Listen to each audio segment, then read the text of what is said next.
Gabi na. Sa Maynila, hindi natutulog ang dilim. Hindi ko to ginusto. Hindi ko alam kung kaya ko. Wika ni Mira. Ginawa niyang kwento ang pagbubuntis para sa mga view. Sa bawat luha, may katumbas na puso. Sa bawat puso, may katumbas na halaga. Pero may isang nanonood at hindi siya natutuwa.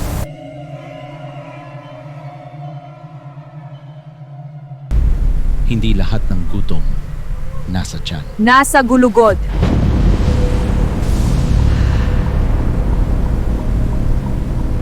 Sa ikadalawang oras ng madaling araw, may naghihiwalay. Tahimik, maingat, sanay. Hindi siya naghahanap ng inosente. Followers ang hanap niya. Ang hanap niya ay palabas.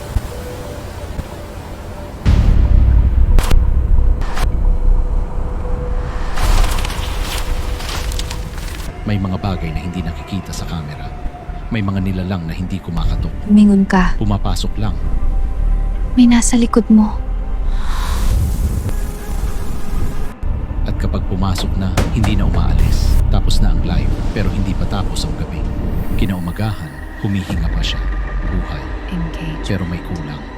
Ginawa mong puhunan ng buhay na dapat inaalagaan. Kapag sobra ang pansin, pati anino mo kumakalas. Kapag sobra ang ilaw, may kumagalaw sa dilim. Hindi ka na biktima. Bahagi ka na. Ang pansin ay kapangyarihan. At ang kapangyarihan ay may kapalit. Mas maraming mata. Mas maraming lakas. Mas maraming view.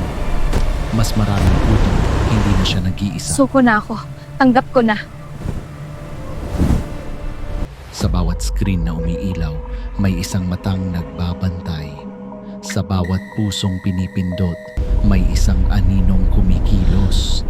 Sa lungsod ng mga mata, may sinaunang gutom. At kapag ginawa mong aliwan ng buhay, may makikinabang. Simula pa lang ito, mag-live ka pa.